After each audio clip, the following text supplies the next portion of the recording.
sa mga taong iniwan nang walang paalam, pinaglaruan ng tadhana,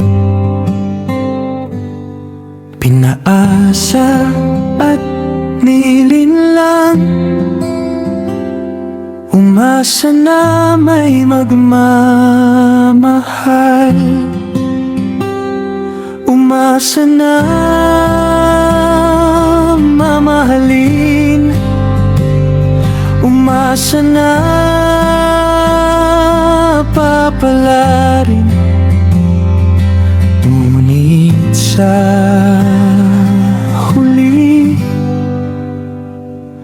iniwan din.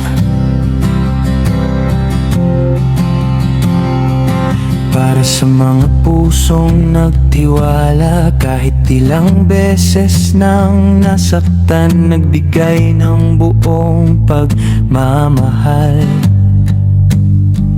Ngunit kalahati lang pala ang ibinigay na katapatan para sa mga taong piniling manatili.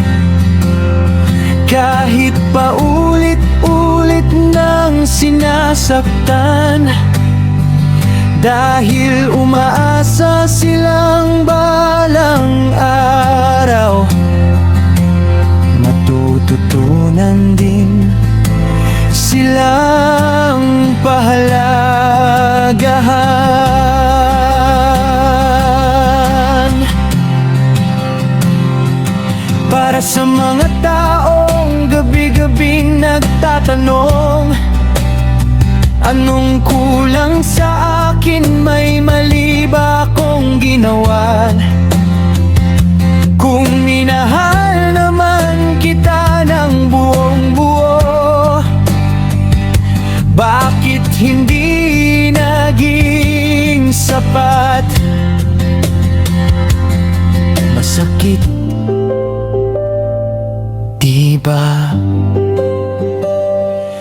Yung ikaw ang laging nandyan, pero kapag ikaw nang nangangailangan, bigla siyang nawawala. Yung kabisado mo ang bawat problema niya,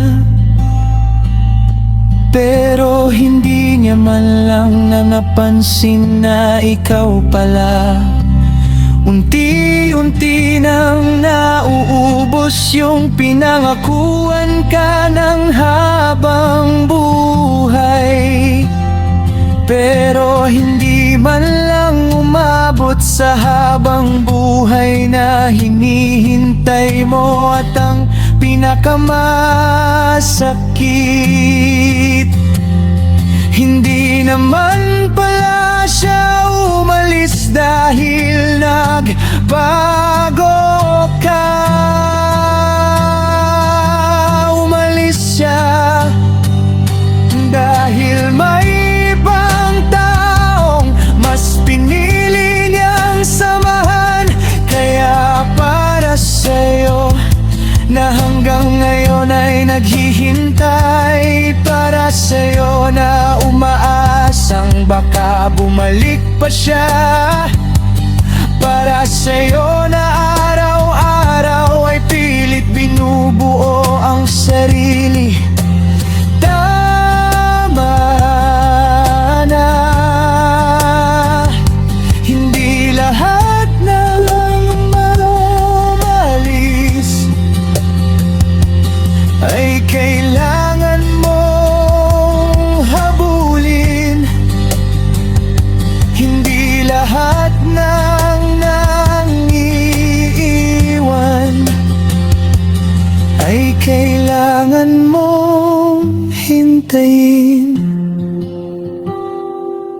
At hindi lahat ng minamahal mo ay nakalaan para mahalin ka rin.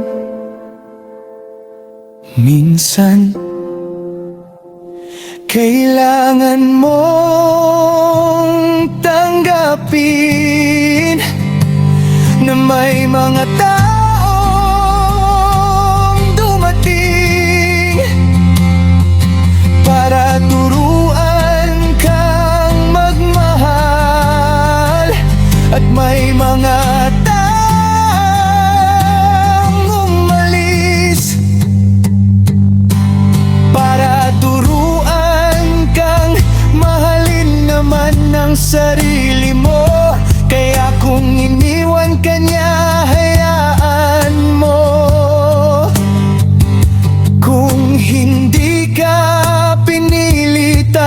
tanggapin mo. Kung niloko ka, matuto ka. At kung pinaasa ka niya sa isang pagmamahalang, hindi naman pala niya kayang panindigan. Matuto kang bumitaw dahil ang tunay na pagmamahal hindi ka iiwan sa gitna ng pangako. Hindi ka hahayaang maghintay sa isang pinto na matagal lang isinara. At higit sa lahat, hindi ka nito ipaparamdam na kailangan mong maging iba para lang maging karapat-dapat mahalin. Kaya sa lahat ng pusong nasaktan,